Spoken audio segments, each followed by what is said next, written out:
નમસ્કાર વિદ્યાર્થી મિત્રો, ફરી વખત સ્વાગત છે આપ સૌનું દ્વારકેશ ઓના એક નવા જ વિડીયોમાં.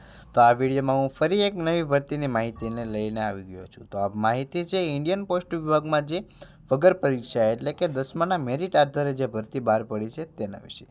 તો આ વિડીયોમાં તમે તેની લાયકાત શું રહેશે, કુલ જગ્યાઓ કેટલી છે, પગાર ધોરણ શું રહેશે, છેલ્લી તારીખ કઈ છે, તે બધી જ માહિતીની વિગતવાર ચર્ચા આપણે આ વિડીયોમાં કરવાના છીએ. પરંતુ વિડીયો શરૂ કરતાં પહેલાં વિનંતી છે કે જો તમે અમારી દ્વારકેશ ઓનલાઈનની ચેનલ ઉપર નવા જોડાના હોય તો ચેનલને સબસ્ક્રાઈબ અને આ વિડીયોને લાઇક શેર જરૂરથી કરી દેજો. તો વધારે સમય ના બગાડતા આજનો વિડીયો આપણે શરૂ કરીએ.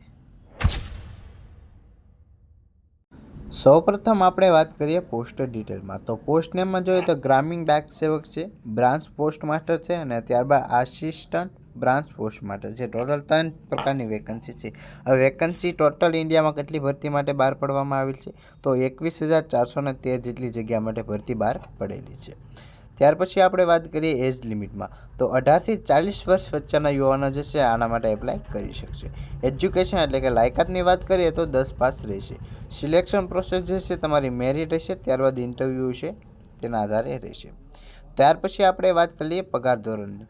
તો બ્રાન્ચ પોસ્ટ માસ્ટરમાં 12,000થી 29,000 જેટલો પગાર રહેશે, જ્યારે આસિસ્ટન્ટ બ્રાન્ચ પોસ્ટ માસ્ટરમાં 10,000થી 24,000 રહેશે. ઇમ્પોર્ટન્ટ ડેટની વાત કરીએ તો 2ની 10 તારીખથી આના ફોર્મ ભરાવાના શરૂ થયા છે અને 3ની 3 એટલે કે 3 માર્ચ સુધી છે આના માટે તમે ઓનલાઈન એપ્લિકેશન કરી શકશો. ત્યાર પછી વાત કરીએ ફોર્મ ક્યાંથી અને કેવી રીતે ભરવું તેના વિશે. તો આના માટે તમારે ઓનલાઈન એપ્લાય કરવી પડશે. સાઇટ પણ તમને આપેલ છે ઇન્ડિયન પોસ્ટ GDS online.government.in ની સાઇટ ઉપરથી તમે રજિસ્ટ્રેશન કરી અને જે છે આના માટે એપ્લાય કરી શકો છો. અહીંયા તમને સ્ટેપ બાય સ્ટેપ પણ હમણાં આપણે આગળના વિડીયોમાં જોઈશું કે તમારે ફોર્મ કેવી રીતે ભરવું, કઈ રીતની પ્રોસેસ કરવી, તે બધી જ માહિતી આગળના વિડીયોમાં છે. તો વિડીયો સ્કીપ ના કરતા વિડીયો પૂરો જોજો, તમને આ ભરતીની બધી જ માહિતી મળી જશે. અને મોબાઈલમાંથી પણ કેવી રીતે એપ્લાય કરવું તે પણ આપણે આમાં જણાવેલું છે.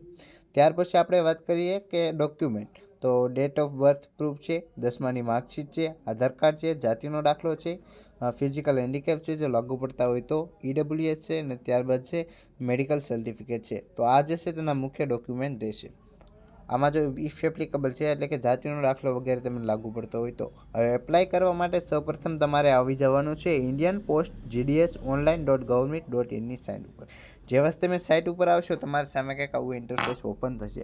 હવે સૌપ્રથમ અહીંયા ડાબી સાઈડ તમે જુઓ તો સ્ટેજ 1 રજિસ્ટ્રેશન એવું જે અહીંયા લખેલું છે તેના ઉપર તમારે ક્લિક કરવાનું છે. તેના ઉપર ક્લિક કરશો તો અહીંયા એક રજિસ્ટ્રેશન છે ને નીચે ફોરગેટ રજિસ્ટ્રેશન છે. તમે પહેલાં પણ આના માટે એપ્લાય કરી હોય તો ફોરગેટ રજિસ્ટ્રેશન કરી રજિસ્ટ્રેશન મેળવી તમે જે છે આગળ વધી શકો છો. તો અહીંયા આપણે પહેલાં રજિસ્ટ્રેશનમાં દઈએ તો જે છે ત્યાર પછી આવી માહિતી મળશે.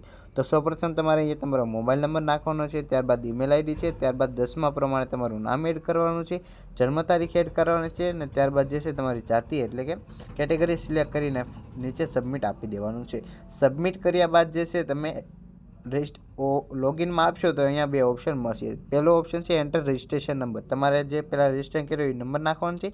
ત્યારબાદ જે છે અહીંયા તમારે સર્કલ સિલેક્ટ કરવાનું રહેશે એટલે કે ગુજરાત સિલેક્ટ કરવાનું રહેશે. તો વિડીયો સારો લાગ્યો હોય તો વિડીયોને લાઇક શેર અને અમારી દ્વારકેશ ઓનલાઈનની ચેનલને સબસ્ક્રાઈબ જરૂરથી કરી દેજો. તો મળીએ આપણે નવા વિડીયોમાં.